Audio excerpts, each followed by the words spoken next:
the name of the game. Well, welcome everyone. So we are back again with another exciting show. And today I have a very wonderful guest from across Australia, coming from Melbourne, coming from Double, coming from today in Albury, Wodonga. And so today our main will be is Euro Cup going on, and our local football in Albury, Wodonga is going on. Even cricket is going on. So this month, next month, we have full of sports on. And today at 8 o'clock, a big state of origin is going on. So yeah, so I would like to invite today my wonderful guest. So we'll definitely talk on a football of this Albury Wodonga and international football, trying to mix up a bit of the session with the Euro Cup going on. Now it's round of 16 is starting soon. So quickly, I would like to add one of the wonderful guests we have today is Josh. Josh, welcome to the show. How are you, mate? Thanks for having me. How you doing? Good, going well. Can't complain. It's not too cold yet. Yeah. How are the things in Lamington? All good? How is the weather? Yeah, it's not too bad over here at the moment. At least it's not raining. I think we're meant to get a bit of rain tomorrow, but at the moment it's all right.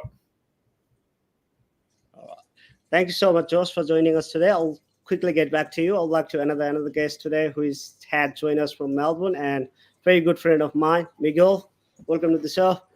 Hey, Bishal, how you going? Yeah, good. Thank you, mate. Good. Thank you. Thanks for having me here. Good, very good. Having a wonderful season. I couldn't get you last time when I was trying to do this session, and it was against Borussia Dortmund and Real Madrid. You're traveling across the whole world. Yeah, I was eventually going from final. Canada. Yeah, I was actually going from Canada to London towards the final. So you got me in between, flights, and it was hard for me to join. But yeah, I could make it this time, which is great. Thanks for inviting me. Yes. Thanks for joining us, Miguel. I'll get back to you shortly again. So I'd like to introduce another guest we have today. He's a very experienced coach and a person who has been involved in this coaching and footballing activities for a very long time. So David, welcome to the show, mate. Thanks, Bishal. Thanks for having me, mate. Appreciate it. How is the weather in Hay? Bit cold? It's been colder, I must admit. So we were out the back blocks here, but it's actually not too bad tonight. I've got the heater going just as a precaution in case I start getting cold. But all good, mate. All good here. Nice to be on board. How long are you out there for? Only overnight. So I was in Griffith last night, so I travel a bit for work. So away one night a week usually, and so try to go middle of the week, not too late in the week. So it's probably as far as I go, but yeah, it's all good fun. Oh, thanks for joining us, Steph. I'll get back to you again shortly. So I'd like to introduce another guest, who has been doing a fantastic, like a supporters club establishment in Australia, which is another very good thing to bring, like a European football supporters club in Australia, and that's one of the biggest, like the crazy fan base, I'll say, and it's none other than Borussia Dortmund. So, Daniel, welcome to the show. Hi, Bishal. Thank you. Thanks for having me. How is the things in Double? Yeah, pretty good. It's quite a warm day today, so yeah, very busy with things, but hasn't gotten too cold yet. Yeah, okay, all right. Thanks for joining us today, Daniel.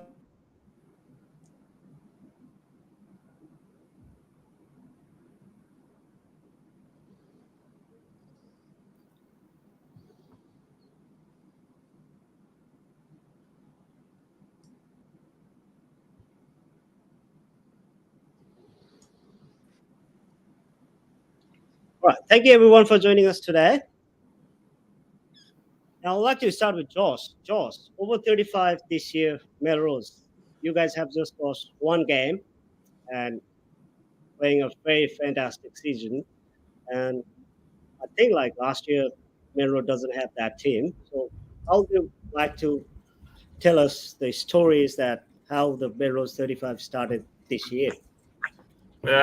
Basically, I think we're at the back end of our careers. So to continue playing together, we all grew up playing together a little bit at Melrose and throughout the seniors. So last year, I think there was at least a handful of us that played seniors at Melrose last year. So everyone was pretty keen to give the bodies a rest and have a little bit of a easier game with the old boys, and sort of managed to do that and pull a couple of other guys and even a couple of footy players that seemed to go all right as well into it, and just a good group of people that want to have a kick on a Sunday and still be active and part of a club community. So it's been pretty good so far, and we're pretty lucky with the team we've put together.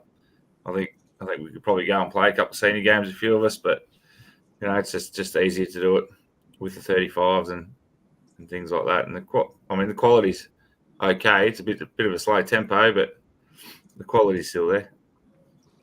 Yeah, all right. So you guys have, like, I think just last week you guys beat Twin City, and Twin City, they were the champions of over 35s last year. I think they beat Diamonds 6-0 or something like that in the grand final, and Yeah. you guys had a 2 great win against them. So how is the team motivated?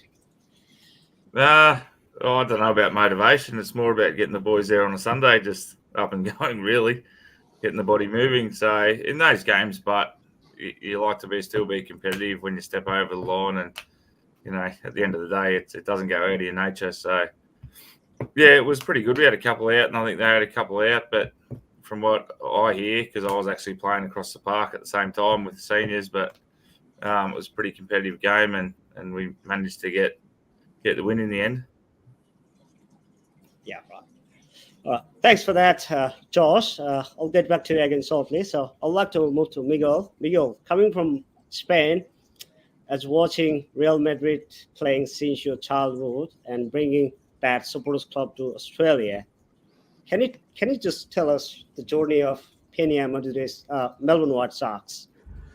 Yeah, so we established the fan club in 2018. We are 4 founding members who, were supporting Real Madrid since we were kids, and we decided, okay, why not starting a fan club here in Melbourne, because there was one in Sydney, but it was pretty inactive. So we decided to start one here. So we went through the paperwork, and it took us a while, but yeah, we started, and yeah, we're pretty active. We are getting together, like, not for every game, but for the majority of the big games. And we have partnered with Villarreal. They have an academy here in Melbourne as well, so they have beautiful venue they allow us to use for the big games. And yeah, we have screen, and we get together like 20, 25, 30 people every time. And yeah, it's been a great few seasons, winning the Champions League like a few times. And yeah, it's been quite exciting for us. So yeah, a big journey for all of us. And yeah, very exciting times for us here in Australia as well.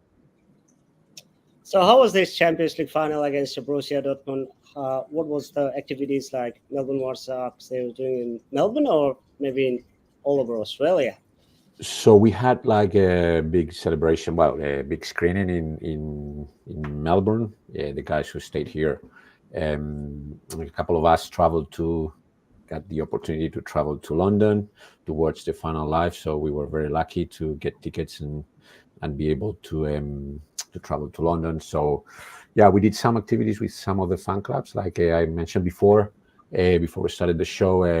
Peña Madridista Luis de Carlos is very active in Madrid, and we met with some of the fan clubs from New York, from Brooklyn, from other parts of Europe. So yeah, it was a lot of fun. Like the UEFA organized like 5 different venues for the final. So we were moving from one to another, and wearing our scarves and our flags, and singing and having a lot of fun. Yeah, it was great in London, and the weather was not too bad, so we could stay out without getting wet or anything like that. But yeah, it was great atmosphere. A lot of people from Dortmund, I must say, and the Dortmund supporters are very loud and very well organized, and yeah, we learned a lot from them. Thanks for that, Miguel. I'll get back to you again shortly. So I'd like to again jump to David. David, you have been one of the coaching last year's under 13 Wodonga Diamonds boys were pretty strong, and you were doing the rep coaching at the same time. So this year, I think you have to step back and just trying to watch how your past the alpha coaching and like an NPL team, Murray United, which is the top side in Wodonga, in Albury, Wodonga. So can you just tell us your experience from last year to till date? Yeah, thanks, Bishal. Yeah, so like a lot of us, I've obviously played quite a long time and got into coaching with my son, gets involved in mini roos in 2016 and just developed with that and did club coaching last year. Webby took the Murray team to, I took his all rep team basically to Murray. So there was a void for the under 13s last year. So put my hand up as you do and had a great ride with basically only 4 or 5 kids that were played the year before in reps. So it was predominantly a new team and we ended up winning Vic Country 2-0 against Ballarat, which was really a special occasion. I think Ballarat had nightmares because they lost 2-0 the year before with a different team, with Webby's team. And we can run up in New South Wales country. And this year, my son was fortunate enough to make under 14 NPL at Murray United. So with Webby coaching, and I was going to have a year off, but I got asked to be one of the part-time assistants there. I'm down there one night a week for training and their match day. So couldn't say no, and it's been terrific. Like it's obviously next level as far as coaching and just activities for the kids. You've got the VO. It's just the next level as far as trying to impart your knowledge and actually step up to the plate with what you can offer the kids. And it's been a really good experience. Like you just can't keep away from it. It was supposed to be my year off, and it's even though it's a part-time role because I've got commitments at work, thoroughly enjoying it. So I'll keep doing that coaching journey while I've got the energy, and they've got a great bunch of people down there. So I'm enjoying it. So as a coaching, I'm pretty sure, I don't know the names, but I'm quite sure that you have created a very good product who are playing in Melbourne. Like your son, he's one of your product as well. He's playing with Murray United. So as a parent, so how are you finding like the community club over here doing the things and getting those boys to one of that youth level, and the next they are going into a top like leagues like NPL. So how do you find as a coach that, and as a parents? It's look, obviously reps is, I mean, I love reps, but you only really have 4 or 5 tournaments a year in essence. So if rep level is good with Murray, obviously it's a week-to-week commitment. They've got 11 qualifying. Your training starts basically late in the season. You have 11 qualifiers just to find out whether you're NPL 1, 2, or 3. And fortunately, that's all at home at Latrobe. So you don't have to travel. Then you get, depending on how you go, you get put into NPL 1, 2, or 3, and then the travel starts 11 games home, 11 away. So from a parent point of view, it's a fairly big commitment. So obviously travel and training and so forth, and it doesn't stop the year. And the year, it's quite a long season. It's 22 weeks. It goes through to the end of September. You really only have your only break, even Queen's birthday long weekend, you play a double header. So your only break's Easter, to be honest, and that's by mutual agreement. But again, it's what you put into it. It is a bigger commitment, but I suppose, like I said, it's a pathway for kids, and it's a great opportunity. So at the end of the day, some of these kids have got a pathway to playing at the highest level, hopefully. And if it doesn't work out and they have 2 or 3 years at this level with Murray, at the very least, they'll come back and be really good community footballers in their local leagues and bring something back of value to the local league. So I only see positives in it. And obviously next year they're moving to Barranduda Fields, which will be another home base. So that's something else to look forward to. So it's been a really good experience so far. Thanks for that, David. I'll go back to you again shortly. So I'd like to jump to Daniel. Dan, coming from like Germany and bringing that one of the, I'll say top, like Miguel already said, very organized fan base, like the fans, Borussia Dortmund's fans are one of the craziest fans in this world. And bringing that club to Australia. So what was the journey and how did it all started? Yeah, so I guess how it started was I had just traveled to Germany with a friend, and we had actually gone to Westfalen Stadion in Dortmund. It was July, so the season had finished. They had just won the first of their 2 back-to-back titles, and Mitch Langerak was there, Mustafa Ramini was there, and that's how I became a fan of them. So and that was in 2011, I think.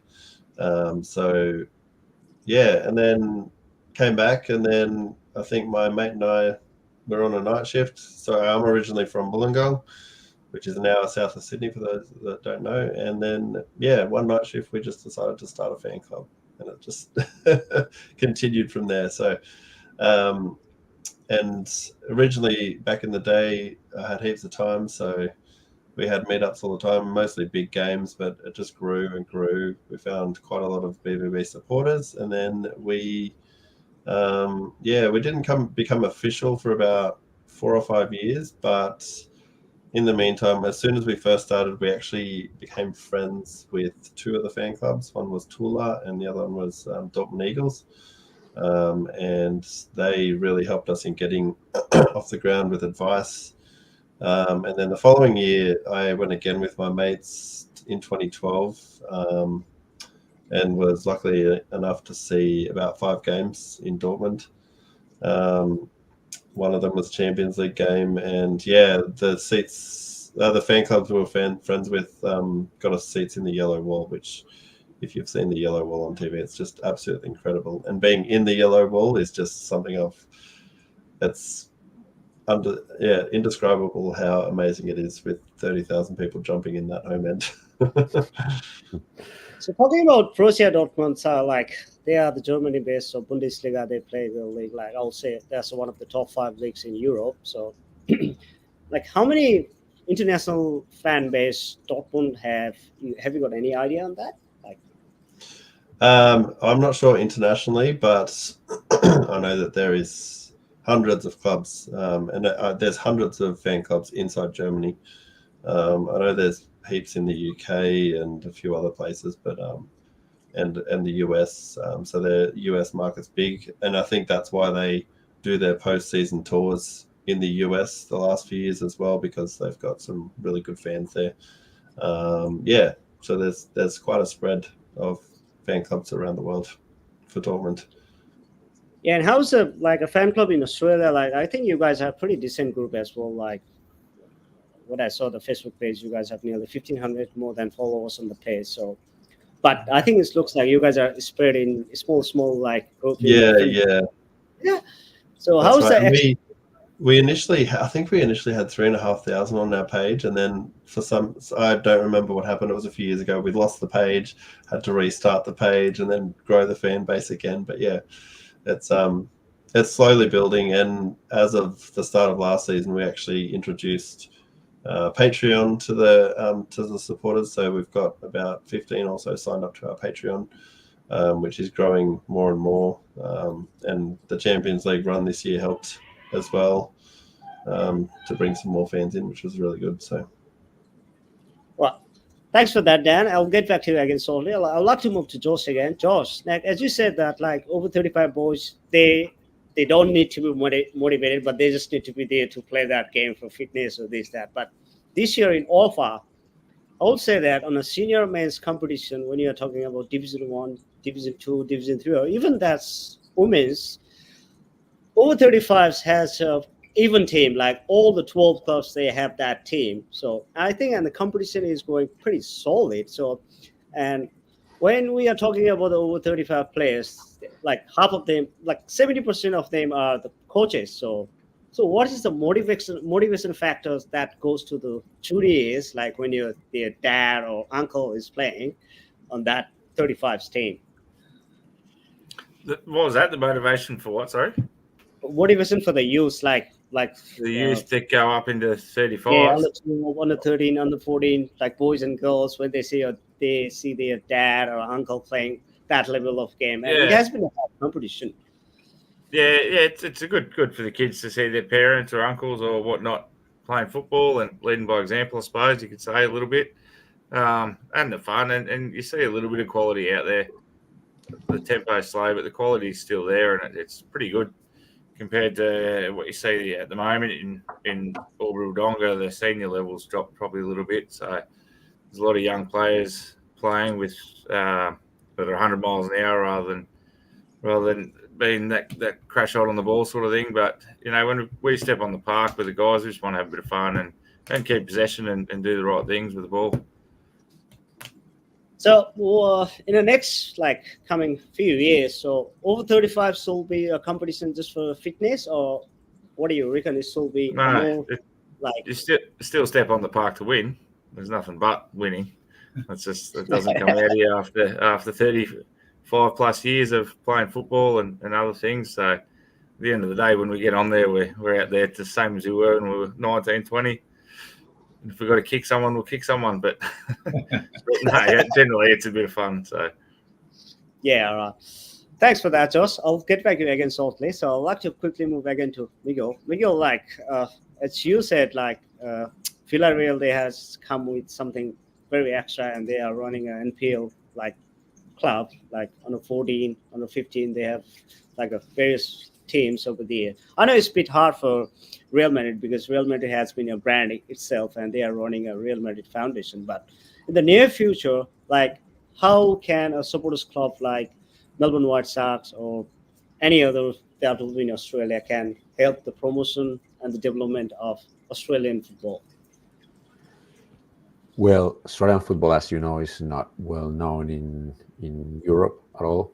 But our members are coming from different backgrounds. So we have members from, you name it. So we have members from China, from India, from Nepal, from some parts of Europe. So they are basically spreading the word about what Australian football can do. I know it's growing little by little, but they are doing better and better every year. And I think some teams from the A League, I support Melbourne Victory in my case, but they're doing pretty well. Some big stars are coming over at the end of their careers, but there's some promotion being done by them as well. So we try to promote to our members what Australian football is, and the kids here they're quite talented. So there are some young talent here that can play anywhere in the world. Like we've seen now Hayley Russo, she's playing now for Real Madrid. We see some good players from Australia moving to Europe, and they have some good success. So I think with the help of everyone, including our fan club, we can make Australian football better known in different parts of the world. Yeah. Okay. Yeah. When we are talking that, I think Real Madrid came in Australia, Melbourne in 2017 or was 16? 2015. 15. 2016 was Atletico. 2015. So was that a kind of approach from the fan club, or what kind of the communication they have between when the team is coming to say Australia, and you guys are one of the official supporters club? Do they have that communication like they ask for any help or to encourage the supporters club and those kind of Well, in 2015 they came here for the preseason. Instead of going to the US that year, they decided to come to Australia. We were not established yet, and I was not here yet, so I still lived in Madrid, in Spain. But they came over a few years later with this show. I don't know if you remember. There was the Real Madrid show. So they set up it was I think 2018. I went there. 2018 you were here. So they replicated all the trophies, and they did something really nice in front of the Melbourne Museum, Australian Museum, I think it is. And they call us, and we were doing some things together, and through the embassy and the consulate, they were organizing some activities around them staying here, promoting the Real Madrid brand here in Australia. And some players like Arbeloa, ex-players, were here, and we engaged with the executive from Real Madrid. We took them around. We were showing them some venues here, how the football is developed in Australia, and it was a lot of fun. And they normally connect with the local fan clubs whenever they go somewhere in the world, so they are pretty active with their fan base. Thanks for that, Miguel. I'll get back to you again shortly. Now, I'd like to quickly move to David. David, as you have already said, your experience, what you did when you were rep coach at the Alpha with the under 13 boys playing the country the championship, and now you are with the Murray United. But at the end of the day, when Albury Wodonga now the football is growing so good over here, and we have a lot of good players, we are missing out with some of the reason, as you said, it's a big commitment. You have to travel to Melbourne to play the NPL, all the leagues that's going on every Sundays or Saturdays, and there's not like enough time off. Like just as you said, they just get off in Easter time or maybe in Christmas time. So what? How the next new, like say next year or maybe year after that, the youth, the new under 14s, under 15s, they will be coming up. What will be the thing that it will be just a Murray United, or is there any alternative for that? Yeah, it's a good question, Bishal. Look, I guess at the end of the day, it's a pathway. I know there's talk of having some ladies teams with Murray United next year. So they're looking at a few different age groups, 13s, 15s, and 17s. So in the ideal scenario, I mean, it's something I guess that Orpha and Murray United, I suppose, let's be honest, have had an interesting past, like as far as collaboration goes, because obviously your clubs want to protect their players, and you're protective of your players and your clubs, which is obviously which is normal, I guess. And at the end of the day, it's about development of the kids. So ideally, I think, me personally, I think Murray should be the rep team, to be honest. Like, I'm not saying all for reps isn't a waste of time, but I think you got community football and you got Murray. Maybe Murray becomes the rep team. I know it's a tough one in Victoria. Like in New South Wales, for example, they have dual registration. So kids in Wagga and Griffith play in the Canberra comp. They're allowed to play for their community club on one day of the week, and the alternate day they play for their NPL. That's a great option to have. In reality, I find Murray's so busy. I think even if you avail yourself that option, it's some players that might play half a dozen games with their club or 10. I believe ideally they'd maybe look at having dual registration possibly for the ladies, because obviously you want to encourage your local league. So I guess it's quite a tricky proposition, Bishal, and there's no easy answer. And I think it's really about the clubs continuing to have the communication channels open and be open to the possibility of what's best for the kids. I mean, like I said, they can always come back and play community football. I just hope for the kids' sakes coming through. When I was a kid, I know about Josh. I mean, Josh does the old Warriors, I remember 25 years ago. And I know that they had the Border Soccer Club in the early 80s, which died a slow death. But you really want to have a pathway, in this area. So at least Murray's the pathway. So to answer your question, I guess I think more of the same. They've got 14s, 15, 16, and 18 boys. They used to have a senior team years ago, but they had to have an 18 and 20 team in conjunction to keep having a senior side, and got too hard for the regional team. So I guess hopefully they get a few ladies teams up next year, which is huge to capitalise on the growth of women's soccer. And we just keep the communication get going between Orpha and Murray. So hopefully what the next model is, whether it's no reps and just have Murray and you have your club, just have a more consistent approach. It seems to change every couple of years depending on who's there and who's got allegiances to clubs. So hopefully they work through that, Bishal, and just have more of a collaborative approach at the end of the day. That's my wish. Yeah, all right. No, that's good. What you said is absolutely correct. So rather than having a multiple, then as you said, Murray can be Orpha, like rep, and the community clubs can be the one who can do. Now, when I raise this question, now another thing is when these young players who have been picked up by Murray United, they play the game of a top level, like say Melbourne Victory, one of the strongest academy in Australia. So what's the level of experience or exposure this young youth player are getting from those kind of games? Like, I know it's very hard for them to come from this community club, go to Murray United, just train there for 2 months, 3 months, and just to play a single game. I know the scoreline will go very bad, but what's their mentality like? It's amazing, to be really honest. When we played Melbourne Victory in the qualifiers, we played Essendon Royals. Melbourne Victory, they think they beat us 7-0. Essendon Royals 5-0. Those clubs actually the best to play with. Not only because they beat you off the park and they're just, but without doubt they're so professional. The clubs actually who are around your level and slightly above, let's say this can be a bit less professional in terms of like coaching and spectating. But that's interesting. But that's with some of the Sydney and Melbourne teams. But what's also a good thing, Bishal, is obviously you've got TSP New South Wales, TIDC in Victoria, and their pathways as well, where we can play in Melbourne. Some of the kids have gone down to the Melbourne Victory Academy. So I know there's Melbourne Victory Academy look at the starting one up here. They've already started, I think. So there's pathways there. So kids can go down to trial down there for some of the clubs in Melbourne as well. So I guess with Murray and to another extent, the TSP in New South Wales and TIDC in Victoria, they get exposed to hubs like A-League Academy hubs, Metro hubs. So, there's opportunities that way to get exposed. But at least you get to have a feeling what the benchmark is, what's the bar, so the kids get a reality check. Right, if I want to get to this level, this is where I've got to go to. So it's only positives in that respect. So, I mean, Western United, I know a few of the boys from Murray have been down to Western United for trials, and a few kids have gone into Melbourne as well, so in Sydney. So, the opportunities are there. But, playing those clubs is a real eye-opener. But the really strong clubs, they've got a really good professional atmosphere. When you play them, you notice that too on the field and off the field. They're really well. You learn a lot on and off the field.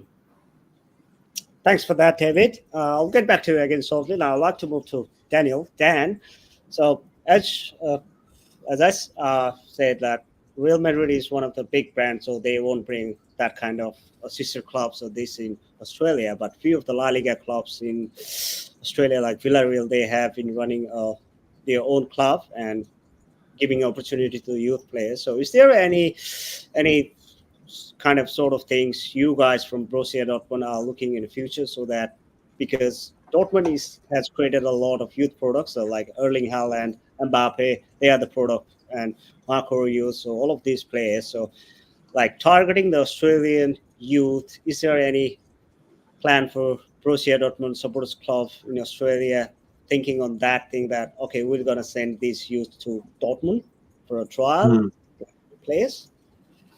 Yeah, there's not too much of a connection in Australia.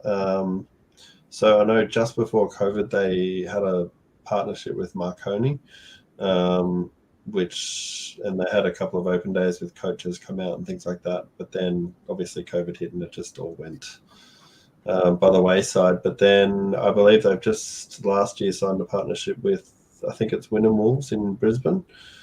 And one of our club members, Michael, who was on the show last time, he went to the open day there. So it's good to see that there's a couple of coaching clinics starting. But I know generally Dortmund are very good at getting those young players in and then selling them off for big money. And I think it's because Dortmund actually play those young players.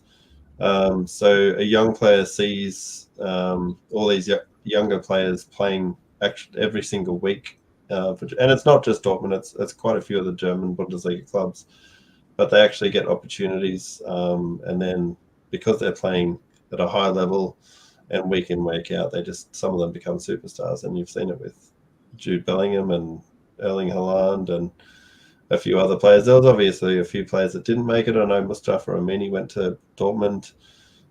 He played for BVB 2 for a while, but he never quite made the cut. But you had Mitch Langerak, who went from Victory to Dortmund, and he played quite a bit for Dortmund, which was amazing. But yeah, I think it's because of their policy of actually playing youth players and playing young players and trusting them to actually get the job done.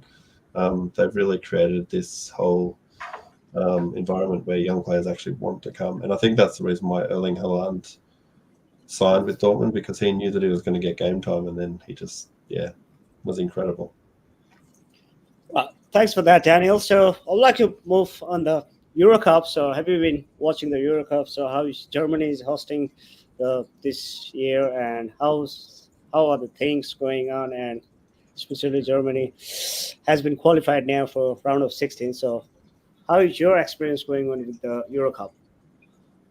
Yeah, so I've only managed to watch the highlights, but yes, I'm quite happy with Germany's performance so far.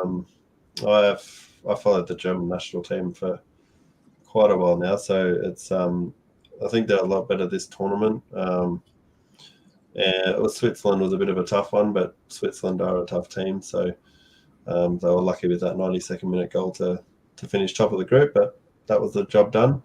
I don't think Germany's going to win it. I still think Spain or Italy might win it, or maybe even France. But I still think Germany will be semi-finals at least, especially in front of their home fans too. So, and it's from all the video footage I've seen, apparently it's been a great party atmosphere in all the cities in Germany, which has been great to see, and everyone's loving the party atmosphere there. So, yeah.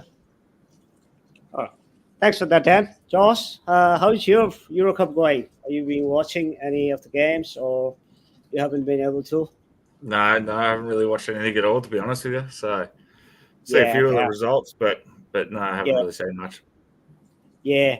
All right. So, Josh, how's over 35 this year gonna win the league and both cup, or what do you think on that? That's a plan. Yeah. If we don't, it'd be pretty disappointing. So, But like how hard it will be, because I think over United, they have been pretty tough for you guys because you have lost one game with them. Yeah. And Twin City is one of those teams who can just give a hard time as well. Yeah. When we played United, we were down a few players. I think we ended up with about 7 or 8 on the park at the end of the game. So we'll give them a touch up next time round, hopefully. But and another thing, how's the injury? Injury is the main problem with the over 35. So how is Melrose coping with that thing? With what was that, sorry? The injury? Injuries? Oh, yeah, it's hit and miss, to be honest with you. It is. Like, as you get older, the bodies don't hold up as well. So we've got one bloke that's out for about 6 weeks at the moment with a knee injury. I think there's about 3 or 4 others that wear knee braces when they play. So, but we're pretty fortunate that ours are the younger side of 35. So they're still pretty fit, a lot of them, and got a couple of athletes in there that hold up pretty well and can play a few games during the day. Yeah, all right. Thanks for that, Dos. I'll get back to you again, Sophie. I'd like to move to Miguel. Miguel, you are from Spain, and Spain is playing one of the great games this year in Euro Cup. So, pretty young player. The squad is very good, very young. How is everything from your point of view? How far Spain is going to be in this Euro Cup? Well, Spain is playing really well. Especially we played really well against Italy and Croatia. Young talent. We have, many ways to make things happen, to score goals. We can go from the wings. We can go from inside. We have great shooters from outside. So the defense is playing really well. So we are surprised by the performance of our team. We were not too engaged at first. A lot of changes in the team, and the new coach, new manager, and the federation is having a lot of issues and so on and so forth. But yeah, they're doing really well. They started really well. The real moment, the real times are coming now after the group stage, and we are going on the hard side of the draw. So we have Germany there, we have France there, we have Portugal there. Those 4 teams. I think France is playing well. The results are not there, but they're playing better than even Germany. I would say Germany played really well the first game, but not the others. And Portugal is doing quite well. Probably they are an old team. And on the other side, you have Italy, you have England. It's easier for them. So I would say either Italy or England will make it to the final. And I hope Spain can make it, but anything can happen. Germany is the host country, so they have all the support there from their fans, and we would be playing against them in the quarterfinals, so that's a tough one. France would come next, so it's really hard.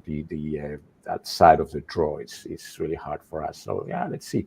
It's been quite interesting, quite amazing, and yeah, it's the true tournament is starting now this weekend with the next round of games. Yeah, so yeah, pretty interesting, pretty amazing. Yeah, thanks for that, Miguel. I'd like to move to David. David, are you watching any of the Euro Cup games, or how's your? It's fun, yeah, a bit like Daniel. I've watched some of the highlights and concur with Miguel. I was watching the Spain-Italy game, for example, highlights, and look, that was 1-0 to Spain. Could have kicked a cricket score. I thought 3 or 4. I'm really impressed with a few of the young players. My background is Croatian. My dad's Croatian, and Mum was Hungarian. So they haven't done that well. Croatia is probably a little bit disappointing, I guess. They sort of bowed out and had their chances, but it's an interesting tournament. I agree. It's very open. I think from what I see, really, I think Germany's still a chance. Spain, France perennially do well in these tournaments. So I think it's very open. Honestly, I think half a dozen sides can win it. One frustration for me is even though in most sports I can't stand England, but obviously because we know a lot of the EPL players, I always sort of want to do England to do well when Australia's on it. And the whole sort of England, I just shake my head. I can't seem to put a good national team together. I don't know what it is, whether it's the coach or just the style of football they play. It's bland and not good. So hopefully they improve. But it's a very open year. I like Spain, to be honest, at the moment. I think they might surprise a few, but look, they're very, very impressive. All right. Thanks for that, David. Now we're going to move on another session. So I have got some pictures over here, some of the legend Australian footballers. So I'd like to ask Josh, Mark Bosnick. So one of the legend. Do you play as a goalkeeper, Josh? Yeah, I do. I have my whole career, yeah. So I grew up as a goalkeeper, yeah. That's good. So one of the legend who played for Manchester United, Chelsea, and Australia. So, and I think he's at the moment, he's a football pundit and a presenter at a stand. So, Josh, what do you have to say on this player?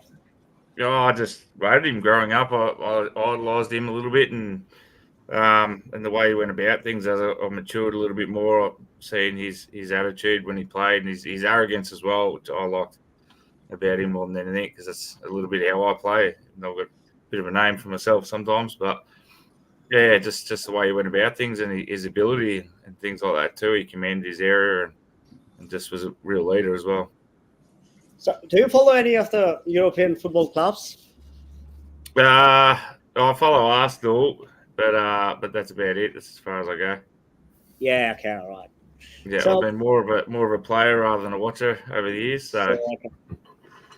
No, that's all right.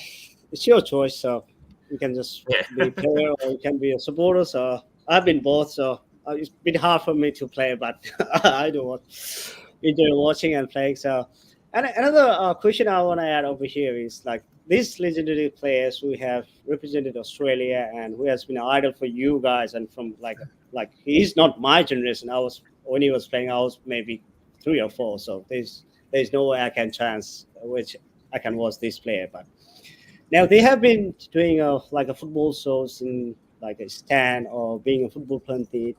But don't you think that these legend players who stood up and tried to push the Australian football to the next level because they have that sort of experience and link because they have represented the top clubs in Europe? Yeah. It'd be good if they get involved more and push the sport here in Australia and try and grow it, because I think it's in Australia. I think football's sort of gone up and down a little bit over the last 10 years and tried to adopt different methods that probably don't suit the way we go about stuff. But like the other guys, the more football you have out here and the more we continue to learn and develop, the better off we're going to be in the future. So people like Mark and others that have represented the country in Europe and everything else like that are only going to should help grow it more. Yeah.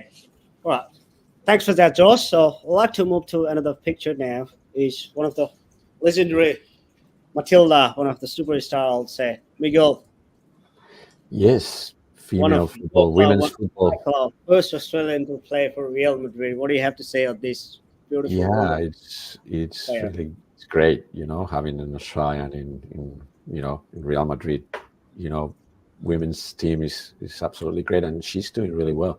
She's been 1 year there and she's settled in very well. So she's one of the star players for Real Madrid. We are still ahead of Barcelona in women's football.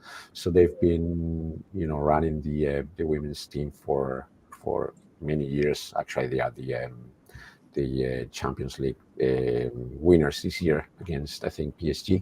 So yeah, they are a little bit ahead, but we are catching up little by little, and by players like Haley, we're growing and improving year on year. So yeah, pretty good.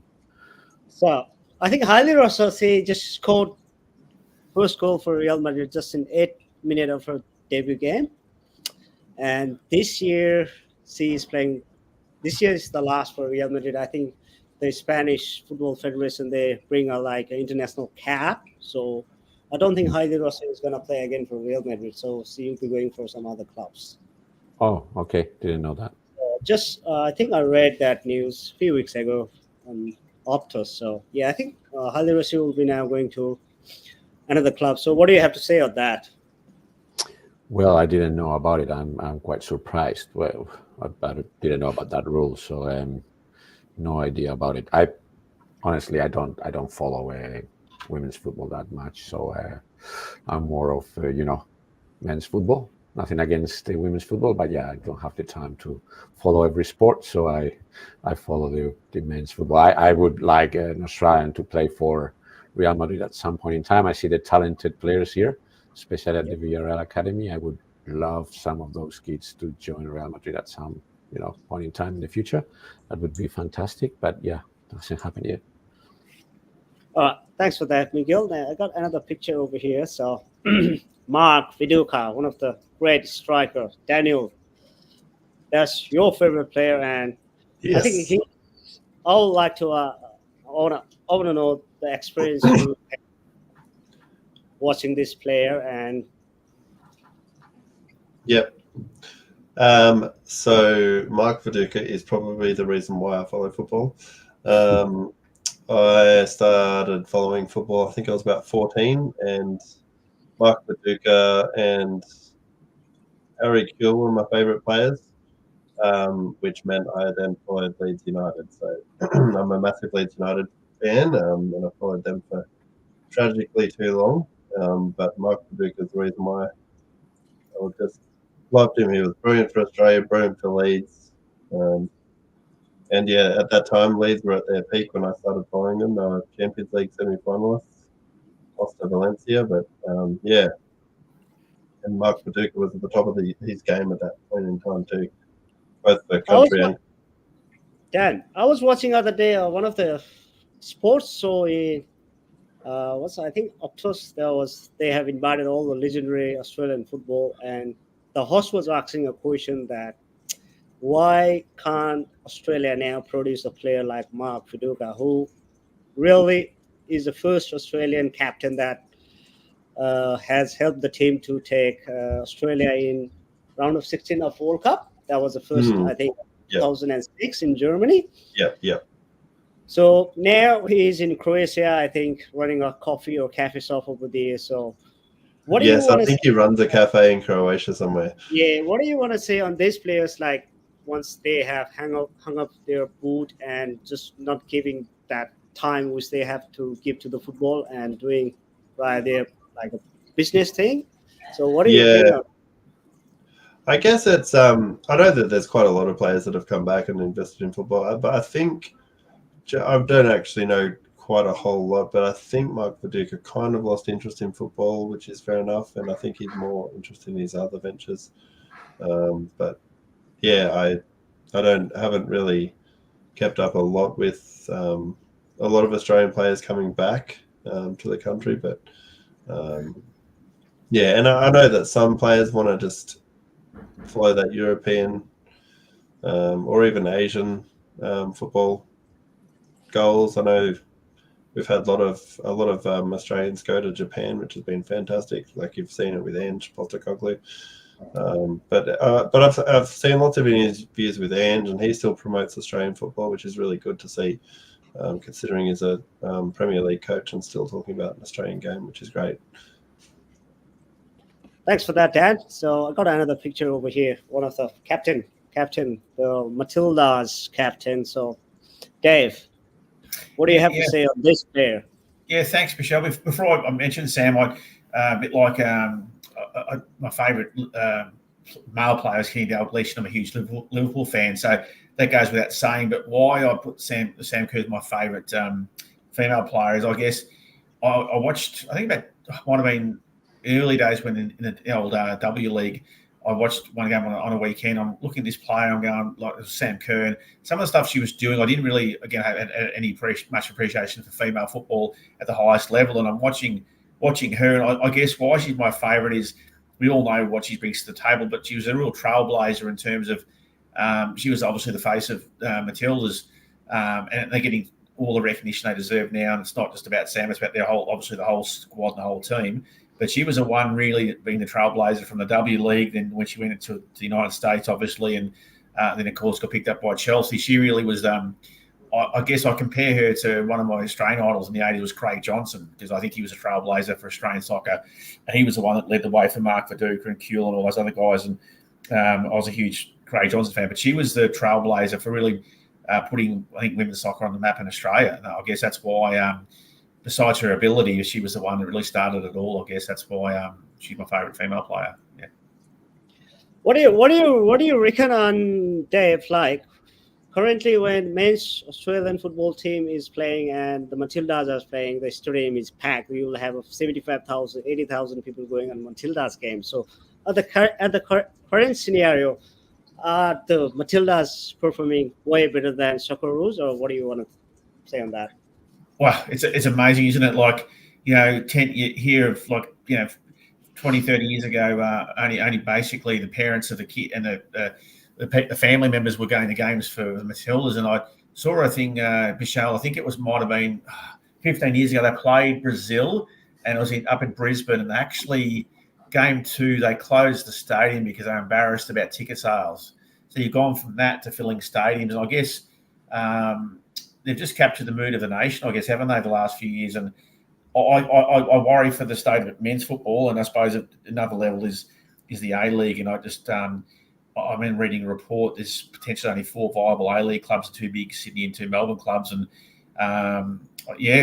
men's football is right gone the other way. So I guess it's I want the Matildas to keep going. I want to keep that support, but we need to, for want of a better word, find a way to prop up the men's side of things. So it's pretty incredible, really. Long live the Matildas, but obviously we need the guys to step up as well, and that's probably on the field with the A-League and how they run it, maybe with relegation system or.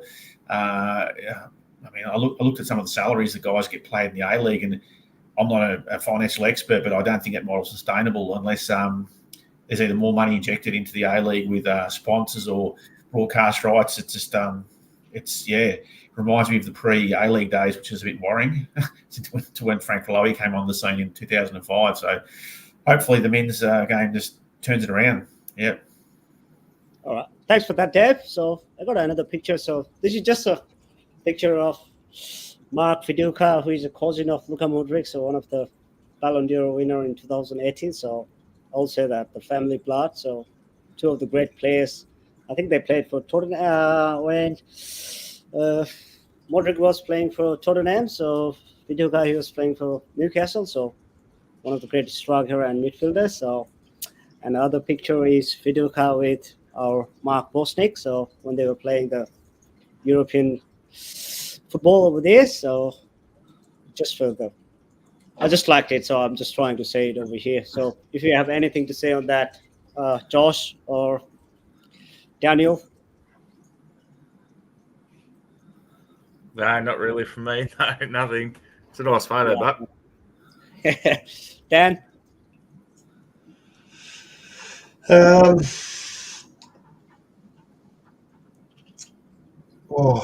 It's not for those games in particular. I just remember Mark Viduka's, and sorry, David, I know you're a Liverpool fan, but the 4 goals. Yeah, I remember those 4 goals, yeah.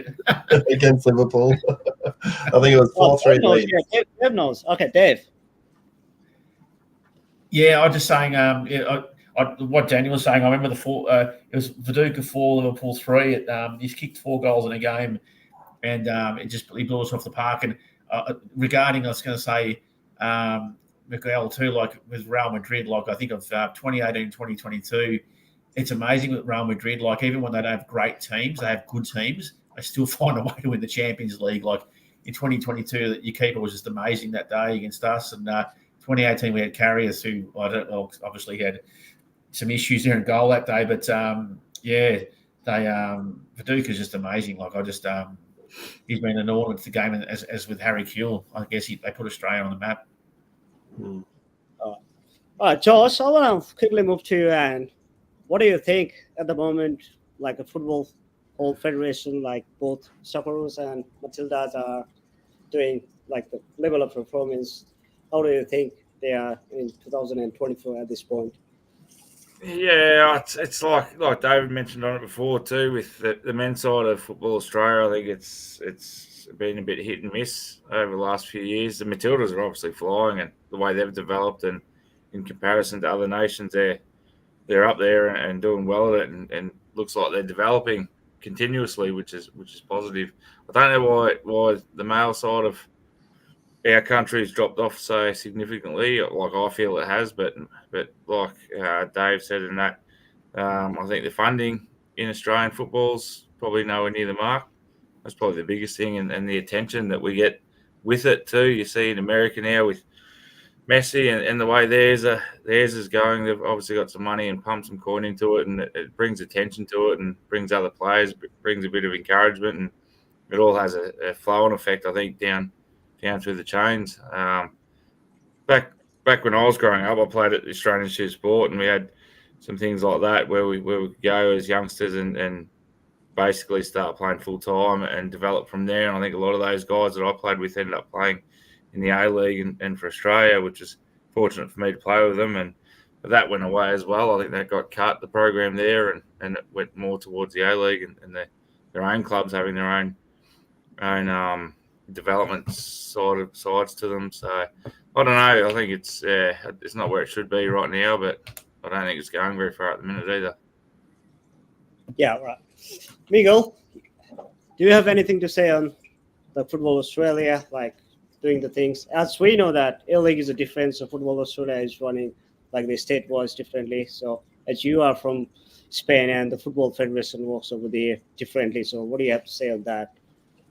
Yeah, well, I think the growth must be based on a strong domestic league, and at the moment, Australia doesn't have a strong domestic league. I don't know the reasons behind. Probably, the funding, the sponsorships, and so on. So yeah, it's not attracting like top stars that could make this league much better known, in other parts of the world and growing, and it will just go down to younger teams, and it will just improve the exposure to other countries. I don't know. I don't know the Australian football that well, but I think it should start with a stronger domestic league, which at the moment, I don't know if the system is not, as someone mentioned, so relegation, there should be some relegation, from my league to the second division, and, some more competitiveness within the league. I'm not sure what the reasons are, but yeah, it should start with, the stronger domestic league, which at the moment is not the case, I think. Thanks for that, Miguel. So Dave, you have closely know this football very well, way better than us. So what do you have to say on that? Like how the federation is doing the things? Yeah, as I was saying before, I kind of think like the A League model obviously is broken in the sense that there's really only 4 financially viable teams, and it's like it nearly has to go back to the drawing board, I guess. And I don't know what the answers are, whether the different state federations are doing their own thing, which used to happen a lot in the old days. But we seem to go from one broadcasting disaster to the other one. You see it on, Australia were playing, I think, the other day on television. You had to get on Paramount Plus. So it was really poor coverage. And I guess we just got to find a model that's going to be sustainable, whether we look at the whole system, whether we need sponsorship. And Matilda's obviously is thriving, but I worry that I know you guys would remember the 2006 golden generation. After that, the men slowly went into slight decline. I'm just hoping the Matildas would just keep developing female players, and we find the next generation of players, because we don't want them to one to be up, one to be down. So I guess the challenge will be just converting that. We've got huge grassroots support, just converting that grassroots support into growth. And just, I think we've just got to collaborate between the different state federations. I think a lot of the federations, I think, work in silos, which doesn't help. So no easy fix, unfortunately. Thanks for that, David. So Dan, I want to quickly jump to you. And what do you think the federation and how the Socceroos and Matildas they are going? Yeah, I agree with everyone else. Like the Matildas are going strength to strength, but I'm not sure what the solution is for the men. Considering there was that article the other day that the APL are just, I don't know what the APL have done like since Frank Lowy and co sold to them, but it's just not growing. It's very stagnant at the moment, and I don't know what the solution is to fix it. And and like that golden generation, as well as playing in both the NSL and A League, they would then go on to big clubs in Europe where a lot of the Australian players aren't playing in the big clubs anymore. They're playing in Europe sometimes, but it's usually the lower league teams nowadays, not some of the big clubs. So there is exceptions, of course, but yeah, I don't know what the solution is. Thanks for that, Dan. So we are now on the end of the session, guys. So time has gone very quick. So I'd like to quickly include Josh. Josh, what do you think A League and Football Australia doing the football activities differently and separately, and Australia not having a relegation football? How much you reckon that has impacted the whole football Australia? It's a bit back onto what everyone sort of said, that the funding in there and things like that. But at least to start trying to promote more growth into it with relegation and other clubs in there, I guess is a start, and you're growing your league, I suppose it's start from somewhere. I don't know. Like everything, it's not viable at the moment, and it's not successful. So I think it needs to go back to the drawing board and start again, start from scratch, and find some more money. Yeah, Dave, do you reckon Australia will adapt the relegation league or not? Yeah, I do. To me, it's you got to say bottom 2 or 3. There's no incentive or disincentive to get better. Like if you got to have consequences for like your results. I guess relegation to me is just or promotion. Conversely, for organisations that want to get in there and that have got the ability to improve and add value, it's for the sake of the competition. I think it's a no-brainer. I don't know why it's taken this long. There might be some logistic reasons or whatever, but I think it's definitely, you can't help. I think it's definitely a positive if they have promotion relegation for 100%. Yep. Well, thank you so much, guys. So now we're at the end of the session. So I'd like to quickly wrap up today's talk. So it was really good. I don't want to leave, but time has gone. So I think Josh is waiting for the dinner. So Dave, I think you have Miguel, everyone. So I'll start with Miguel. Miguel, how did you find the show today? Is there any improvement I need to bring in next episodes? Yeah, it's been great to have such great, panelists here. So coming from different backgrounds, some trainers, some players, some supporters from other European teams. Yeah, really good. Exciting, very exciting. Yeah, happy to join anytime you're happy for me to be here. Thank you so much, Miguel. You have a great night, and I'll catch up with you soon when I'm in Melbourne. Thank you. Thanks. Okay. Dan, how did you find the show, mate? Yeah, it's been very enjoyable. I've enjoyed hearing all the stories from everyone and being part of all the chats and discussions. So thank you for having me on. Thank you so much. How did you find the show? Is there any improvement or suggestion you want to give? No, not that I can think of. I really enjoyed my time here. It's been good. Some really good questions. Well, all right. Thank you so much, man. I'd like to good luck to your supporters club. So if I'll be in somewhere over there, I'll catch up with you guys. Thank you so much for Thanks, joining us. Thank you. Have a good night. Bye. Josh, how did you find the show, mate? Yeah, it was good. It was something different for me.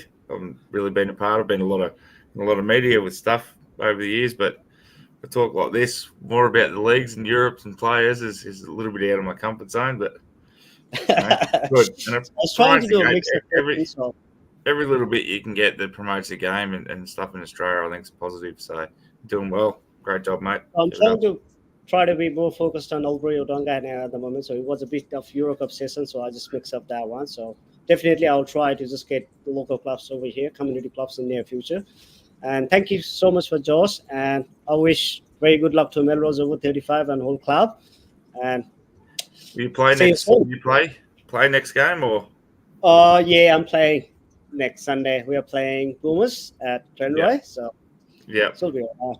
I might say if I see you on the park next time, I'll try and kick you. All right, mate. No, I Thank won't. you so much. All the best. Thanks, Yeah. guys. Have a good night. Thank you. Thank you. All right, David, how did you find the show, mate? Yeah, really enjoyable, Bishal. First time I've done anything like this. Generally, not short of a word because I'm in sales.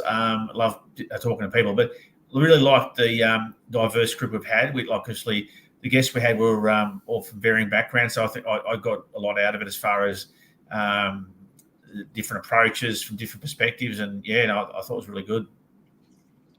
Thank you so much, Dave. Any suggestion you want to give for the I want to do a junior session as well in near future and try to focus on. Yeah, I think that definitely is a good idea. Just more of the grassroots and different themes, and I guess the sky's the limit with football and soccer. We can talk about. I could talk about forever, like you. We all love the beautiful game, as Les Murray used to say. So I think junior grassroots level is another option, and it's thoroughly enjoyed it. Thanks for the invite.